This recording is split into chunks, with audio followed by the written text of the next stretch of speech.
दोस्तों, कौम आद एक ऐसी कौम थी जो बड़े ताकतवर थे। 40 हाथों जितना कद, 800 से 900 साल की उम्र, न बूढ़े होते, न बीमार होते, न दांत टूटते, न नजर कमजोर होती, जवान और तंदुरुस्त रहते। बस इन्हें सिर्फ मौत आती और कुछ नहीं होता था। अगर बात करें इस कौम की तारीख की, तो जब अजीम तूफान और सैलाब थम चुकी थी और नूह अलैहिस्सलाम कश्ती से जमीन पर उतर आए थे, हजरत नूह अलैहिस्सलाम ने अपने 3 बेटों को मुख्तलिफ हिस्सों में रवाना कर दिया ताकि दुनिया में इंसानी आबादी दोबारा फैले। हजरत नूह अलैहिस्सलाम के बेटे साम सरजमीन अरब में जाकर रहने लगे, जहां इनकी नस्लों में इजाफा हुआ और जजीरे अरब में सामी नस्ल की इब्तिदा हुई। साम की नस्ल से एक ताकतवर बादशाह की पैदाइश हुई जिसका नाम आद था। आद अपनी औलादों के साथ जनूबी अरब के इलाकों में जा बसा। इस इलाके को सहराए अहकाफ भी कहा जाता था, जहाँ रेत के बुलंद और बड़े बड़े टेले थे। आद अपनी औलादों के साथ यहाँ आकर आबाद हो गया, जहाँ इनकी औलादों में 13 कबीले आबाद हुए। इन्होंने यहाँ ताकतवर हुकूमत की बुनियाद रखी और तकरीबन 1500 बरसों तक आबाद रही। इन्होंने इस सहराई इलाके को अपनी मेहनत और मुशक्कत से सरसब्ज बना दिया। ये लोग खेती बाड़ी करते थे और अपनी ताकत से चट्टानें काटकर बड़ी बड़ी नहरें जारी किए थे।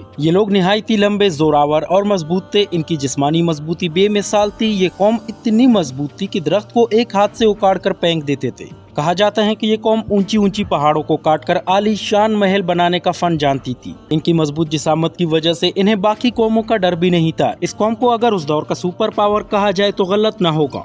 अल्लाह ताला ने कौम आद को बेशुमार नेमतों और रहमतों से नवाजा था। दोस्तों, वक्त के साथ साथ ताकत में चूर ये कौम गुरूर और गफलत में मस्त हो गए और जमीन में फसाद मचाने लगे। ये लोग बुत परस्ती समेत बड़ी बड़ी गुनाहों में पड़ गए और अपने आबा अजदाद की तालीमात को भूलकर नऊजुबिल्लाह अल्लाह के जात के इनकारी हो गए। तूफान नूह के बाद आद ही वो कौम थी जो सबसे पहले कुफ्र शिर्क में मुब्तला होकर बुतों के पुजारी बन गए। इनकी 3 मशहूर बुत थे जिनकी ये पूजा किया करते थे, जिनके नाम हमूद, हुब और समद थे। ये वो मशहूर बुत थे जिनके सामने ये पूजा किया करते थे और इनसे मुरादे मांगते थे। अल्लाह ताला ने इस सरकश और जालिम कौम को एक मौका दिया और इनकी तरफ हजरत हूद अलैहिस्सलाम को भेजा। इन्होंने एक अल्लाह की दावत दी, अल्लाह की पकड़ से डराया, मगर इनकी एक ना मानी गई। अल्लाह ताला ने कुरान मजीद में कौम आद का जिक्र करके फरमाया कि हूद ने कहा कि मैं तुम्हारे लिए एक अमानतदार पैगंबर बनाकर भेजा गया हूँ, और फरमाया, ए मेरी कौम, तुम सब अल्लाह की इबादत करो क्योंकि तुम्हारे लिए उसके सिवा कोई और माबूद नहीं, और तुम लोग ये जो बुत परस्ती कर रहे हो ये ना कोई खुदाई कानून है और ना ही कोई अक्लमंदी की बात है, ये तो सिर्फ तुमने अपनी तरफ से गढ़ लिया है। तो कौम आद ने कहा कि क्या तुम हमारे पास सिर्फ इसलिए आए हो कि हम एक ही खुदा की इबादत करें और उन सब माबूदों की इबादत को छोड़ दे जिनकी हमारी आबा अजदाद इबादत किया करते थे। कौम आद ने कहा कि अगर तुम वाकई सच्चे हो तो तुम अपने वादे के मुताबिक अजाब इलाही ला कर दिखाओ। इन्होंने शिर्क व जुल्म और गुनाहों के तूफान से अल्लाह को ललकारा। अल्लाह ताला ने इन पर कहत भेजा, इन्हें भूख लगी, सारा गल्ला खा गए, माल मवेशी खा गए, हराम पर आ गए, चूहे बिल्ली कुत्ते खा गए, दरख्त गिराकर इसके पत्ते खा गए, लेकिन इनकी भूख न मिटी, न इन पर बारिश हुई, न कतरा गिरा, न गल्ला उगा। फिर तंग आकर अपने कुछ लोगों को बैतुल्लाह शरीफ भेजा। इनका दस्तूर था कि जब मुसीबत आती तो अल्लाह ताला को पुकार उठते, जब दूर हो जाती तो अपने बुतों को पूजने लगते। इनका वफद बैतुल्लाह शरीफ किया और अल्लाह ताला से बारिशों के लिए दुआ मांगी। अल्लाह ताला ने इनके लिए 3 बादल पेश किए, काला, सफेद और सुर्ख। इसके साथ ही आसमानों से नदाए गैब आई, अपने और अपनी कौम के लिए इनमें से एक इंतखाब करो। इन्होंने आपस में मशवरा किया और काले बादल को मुंतखब किया, जिसके बाद सफेद और सुर्ख बादल वहाँ से गायब हो गए। ये काला बादल पूरे आसमान पर छा गया। ये सब अपनी दुआ पर बहुत खुश थे और सोच रहे थे कि अब हमारे तमाम तर मसाइल खत्म हो जाएंगे, हमारी पानी की किल्लत दूर हो जाएगी, बारिश की वजह से हमारे फसल उगना शुरू हो जाएंगे और हम पहले की तरह खुशहाल जिंदगी गुजारेंगे। दोस्तों, इन सब ने खुशियां मनाना शुरू कर दी, लेकिन हजरत हूद अलैहिस्सलाम जान चुके थे कि ये इन पर अजाब इलाही हैं। लिहाजा इन्होंने एक बार फिर अपनी कौम को मुखातिब करते हुए फरमाया कि ए मेरी कौम, ये अल्लाह का अजाब है जो तुम पर नाजिल होने वाला है, और इनके सामने अल्लाह ताला का फरमान इन्हें सुनाया। दरअसल ये वो अजाब है जिसकी तुम जल्दी कर रहे थे। ये हवा का तूफान है जिसमें दर्दनाक अजाब चला आ रहा है,